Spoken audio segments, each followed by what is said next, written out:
Hello, welcome to another video. So today we are leaving our Lapland house.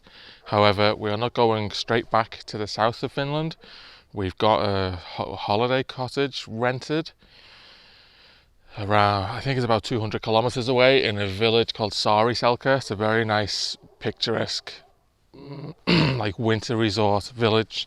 It has like lots of ski slopes, and I think it's got the longest toboggan, like sledding track in the world. It's like 1 kilometer long, like going down a hill on a sled. So looking forward to doing that. I'll do a video on that. So gonna head down now. As you can see, the car is packed to the rafters yet again. Let me show you just how much stuff you can fit in the back of the e-niro. Remember that I have done the boot floor jobby. So I've still got a fair bit of space here. I could fill up with more stuff.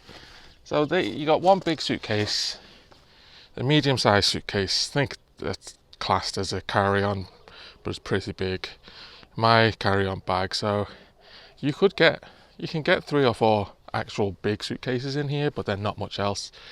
So we got the big suitcase, couple carry-ons, loads of bags of shopping and stuff.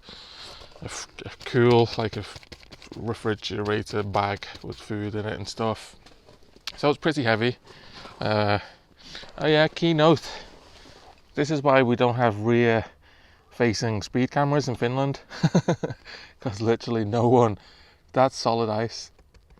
No one would get speeding tickets. So all the speed cameras in Finland are front facing, as the front doesn't get so messy. The front license plate is always visible. So speed cameras are always like front facing. They got like a radar or something in it, so they get you on the front. So in England, a lot of the speed cameras are rear facing. So like you zoom past and then it takes a picture, which is good because it gets motorbikes. In Finland, you don't get speeding tickets on motorbikes because you don't have a license plate on the front, which is pretty nice. So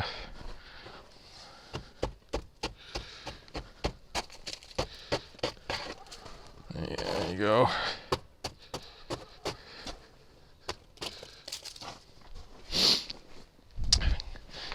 If you see my video from yesterday when I was driving the Niro like I stole it, got a fair bit of ice build up in the wheel arches. See that? Doesn't affect it. The tyre rubbing against it will quickly wear it away with the speed. You know, it'll generate heat and it'll quickly wear away. That's solid ice, that now. So it's quite a warm day. It must be like 1 degree or something. So excuse me, this will probably just fall off like this, and then you can take big pieces out of it. See if we can, yeah, look at that. Oh, perfect murder weapon. A frozen piece of ice and then melt it. No murder weapon. You could literally make a sword out of ice and go on a killing spree. Yeah, so all this will just fall out as I'm driving. It does that. I'm going to do a video on driving tips in the Arctic. This is one of the tips I'm going to give, is on trucks they have like a massive amount of ice underneath like this, and they are massive blocks, so you have to be careful when you're doing 100 kilometers per hour down the road. There could be giant blocks of ice in the road that's fallen off a truck, so you do have to be aware of that. It will seriously damage the front splitter or the bottom of the grille area. It does some serious damage hitting a block of ice at 100 kilometers per hour. But that's another video. Anyway, as it's such a nice day, sunny, must be like 1 or 2 degrees. Now there's no water dripping from the roof, so it must be like 0. It must be close to 0. Let's see, is that liquid? Yeah, that's liquid water on the bonnet, so yeah, it must be like 1 degree. So I will give you an update on the consumption on this trip. Real world, car packed to the rafters, and this is your typical sort of spring weather in Lapland. If you do like a driving trip up here in at the end of winter, this is what you can expect. So catch up with you in a bit. I will mount the camera onto the side of my driver's seat, which I've done in a few things. I made my own DIY camera mount on my seat out of wood, which cost nothing, but a scrap piece of wood, and I just done some holes and some measurements. I'll show you that in another video. So I'll try and get a bit of footage from the drive down there, and should be a beautiful day driving. See if we see any wildlife, any reindeer or moose on the way, would be nice. So I'll catch up with you in a bit. Bye bye.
left on the actual road, and then your destination is on the left.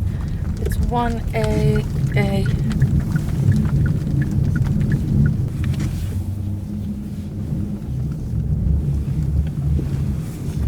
Okay, we made it to Saariselkä and our holiday cottage. Here is the stats. 200 kilometers we've driven, took 2 hours 46 minutes, and we've just stopped at a supermarket as well. 21.1 kilowatt hours per 100, doing 100 most of the way. Still got 37% battery. So that's like a real world range of 300, 310, 315. And that's I wouldn't say hammering it, but I was doing 100 most of the way. So 310, 315 kilometer range on snowy roads. Not too shabby.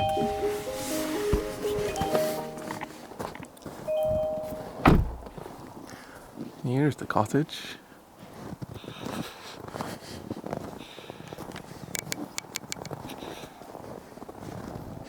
Haukka.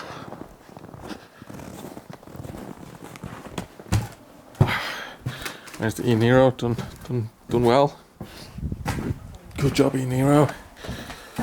Oh, I don't know how I'm gonna charge the car here. Got the Shuko sockets. I do have my juice booster portable charger with me, but I don't have an extension lead. So let's see if we can find a socket. This is the first thing you do with an EV, is you look where you can plug in. You would assume there is a place to plug the car in for the fossil car would have an engine block heater. So where the heck is that? Maybe there's an extension lead for, as I do need to charge the car here.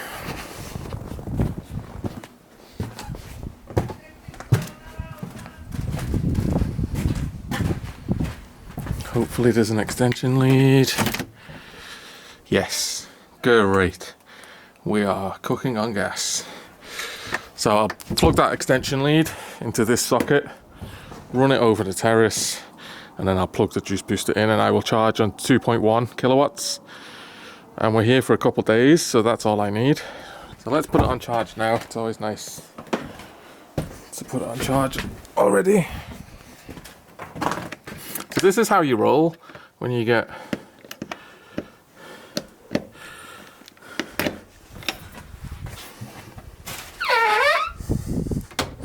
when you're traveling in an EV. This is exactly how you roll. Okay, where's the cover for this? All the way there. We don't want to get snow in the sockets, so we'll slide this thing all the way down.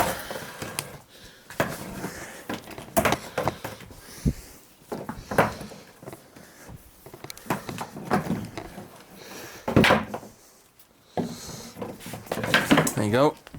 Now there's a cover for the socket.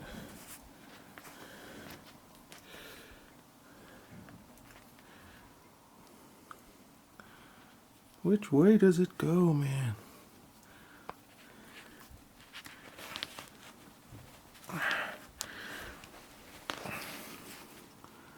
Oh, that way. Right the first time. Alright. And now we just throw it in the snow.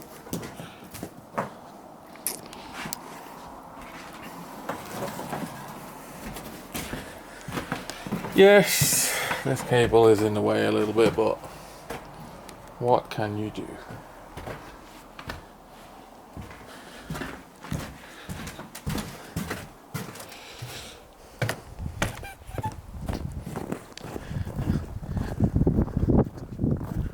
They really should put outdoors like sockets here for the cars. And then my juice booster. This is a portable charger. It's just the best thing ever. So I don't need my 400 volt jobby today. So I can take that out. That's my 400 volts plug. So, as we're on a normal Schuko, I will use the Schuko adapter. So the juice booster just comes with a quick release end, and then you put whichever adapter you want on this. It's the Schuko. If I'd have had a 400 volt, I would have used the red one. And you can get like caravan plugs and like Switzerland plugs, and you can get so many different plugs, like British plugs, all kinds of stuff. So then you just quickly attach this. You can't see it because I'm holding the camera at the same time I'm doing this. Okay, there you go. So now we have a Schuko portable charger. And then we flip this open, plug in said plug.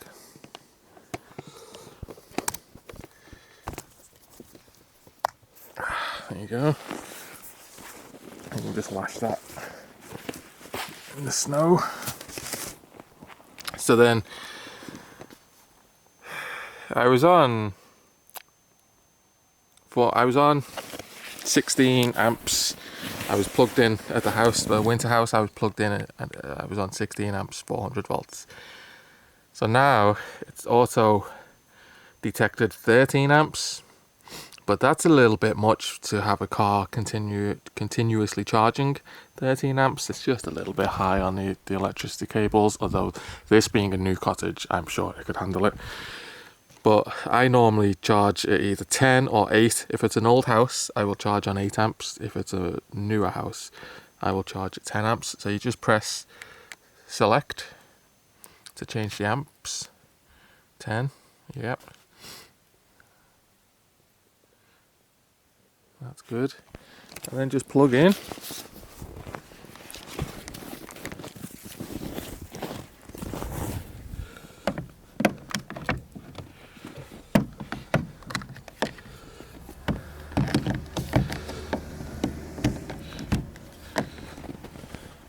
Let's see if the charging lights come on.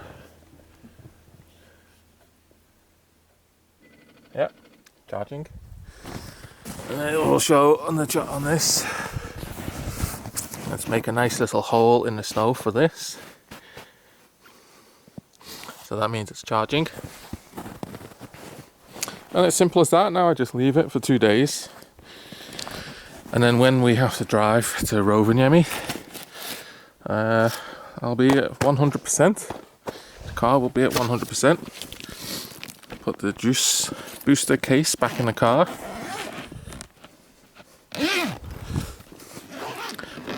Just such a nifty little portable charger. That it's actually 22 kilowatt. That will charge at 22 kilowatts if it's a 32 amp industrial socket. It's madness how powerful such a little charger is. Okay. Oh, that ice build up gets on my nerves in the e-niro underneath the boot handle button.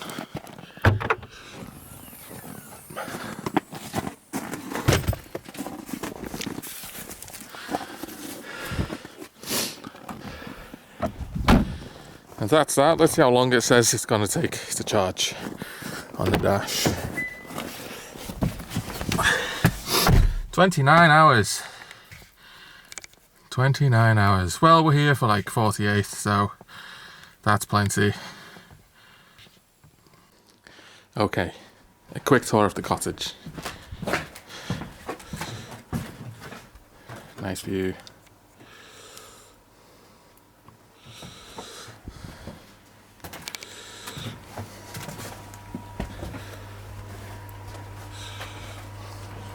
Hi.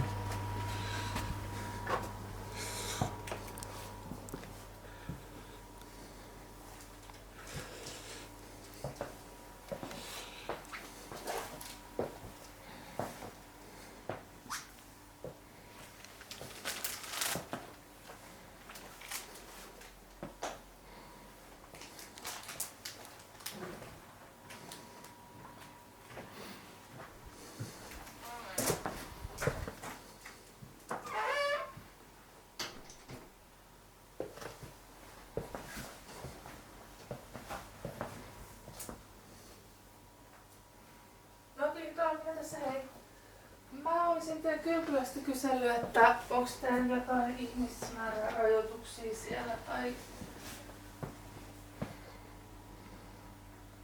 Okei. Elikkä miltä sieltä teillä näyttää se tilanne, onko teillä mitään esimerkiksi palveluisia?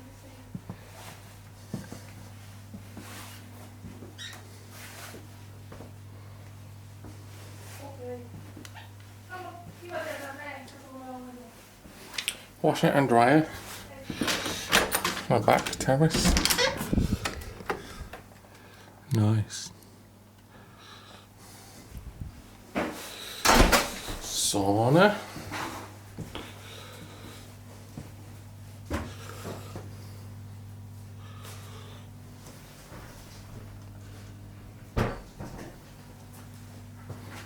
Pretty nice, eh? That's the view out the window. Yeah. Okay, now it's bye-bye. Good morning, and what a beautiful morning it is. Just thought I'd give a quick update. Let's check on the status of the car, see how much it's charged. It snowed a bit overnight, so the car is a little bit buried in snow. It will probably melt off though, because it's quite sunny and doesn't feel so cold. Let's check if it's still charging actually. I've not checked on it since I plugged it in yesterday. Where's the charger? Charger's buried in snow. Yep, it's still charging. Juice booster for the win. I just love this charger, it's just excellent. Link to it in the description below. I got it off Amazon, so you can check it out on there. So, the car is still charging.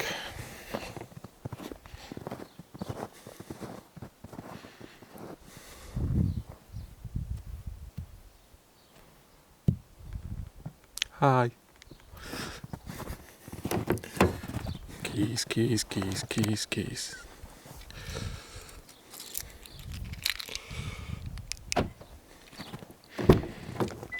What do you think it will be on? Oh yeah.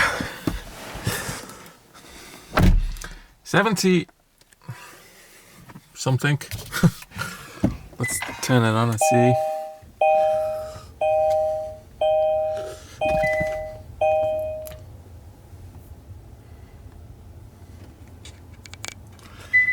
%71%.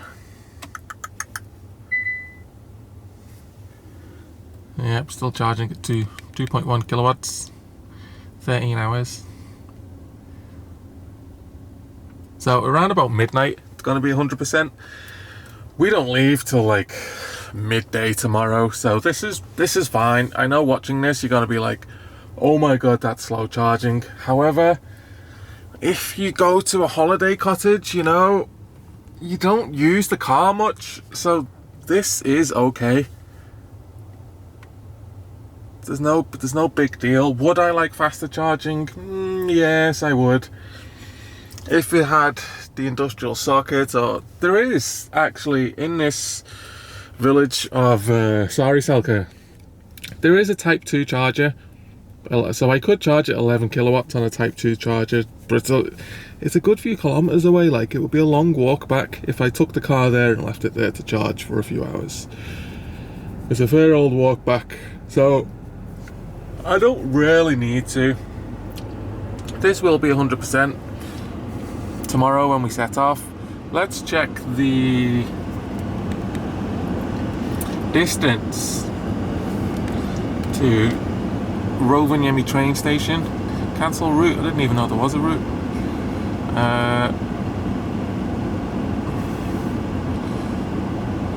Let's see if it's in the previous thingamybobs. No. Rovaniemi.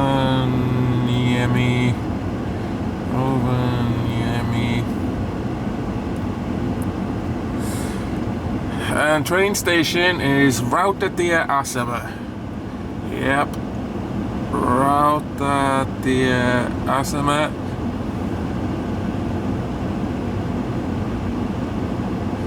Okay, maybe just train station, write it in English. Train station.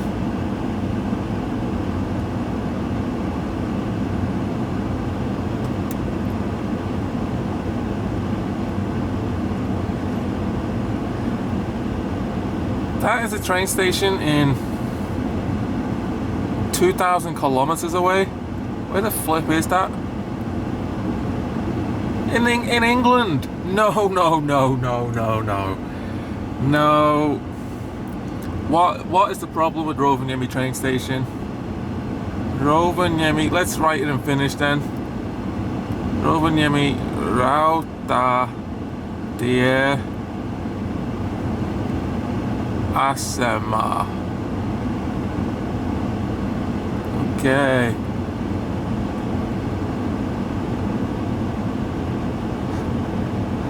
Okay, that's the train station in Lahti, 828 kilometers away. For the love of God, come on. Let's just put in Rovaniemi and see what comes up. Rovaniemi Airport, Rovaniemi blah blah blah. Let's just put in.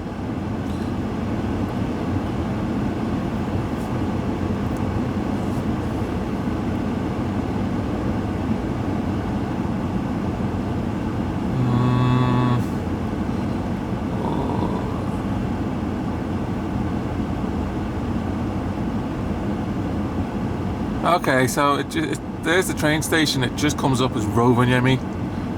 There is no. Yeah, that's the train station. So you don't need to write in train station. It just comes up as Rovaniemi. Wow, that was a faff, wasn't it? Come on. Battery charge is insufficient right now. Yes, it is, because we've only got 213 kilometers, and that distance is 255. So that is a piece of cake. Tomorrow, when we're at 100%. Remember yesterday we got 310 kilometers of range yesterday. It was like -1 and snowy roads, snow and ice. So 255, that's a walk in the park. So that's it's just no big deal, you know. Driving an EV, it's not difficult, it's not complicated. I've come to a holiday cottage, got here easily, didn't need to charge on the way. Charging while the car's not being used here, no problem. Charging for free basically, because we've paid for the cottage, so the electricity is included in the cottage rental. So getting a free charge here, sort of. And then tomorrow we do 255 kilometers in one go. No need to stop and charge in Saariselkä, where I turtle moded last time, and yeah, all that stuff. So tomorrow's just a super easy drive. However, I am not getting the car train back down to Finland. In a few videos ago, I got the car train up, but I'm driving all the way down. I'm dropping the missus and my son off. They're going back down on the sleeper train, but I'm not. I'm gonna drive down. So, not sure. I don't have a strategy yet. I'm not sure how I'm going to do it, because the train is at like 5 p.m. in the evening. So I'm only gonna drop these off in Rovaniemi at like 4 or 5 p.m. So then I can't do it all in one go back to the south, because it's like 12 hours from Rovaniemi. So it would be like 6 a.m. I would get home, so that would screw up my entire body clock. So I'm not sure my strategy yet, how to get back down south. I might hotel in a usual place in Kempele, which is near Oulu, sort of middle of Finland. It's like halfway. I might do that, my usual place, and do the little walk. You know, if you've seen a video quite a while ago, I done a walk. I leave the car at the electricity company to charge up for free, and then I walk back to a hotel a couple of kilometers away. I might do that. That's a strong consideration. Anyway, that's going to be a future video, so enough of that. So this trip was successful. 70%. Can turn the flipping heater off. Yeah, no problems. So thanks for watching this video. Now I'm going to go on the longest sledding hill in Europe, which is 1.2 kilometers long, on our sleds. Hopefully I don't break any bones. Bye for now.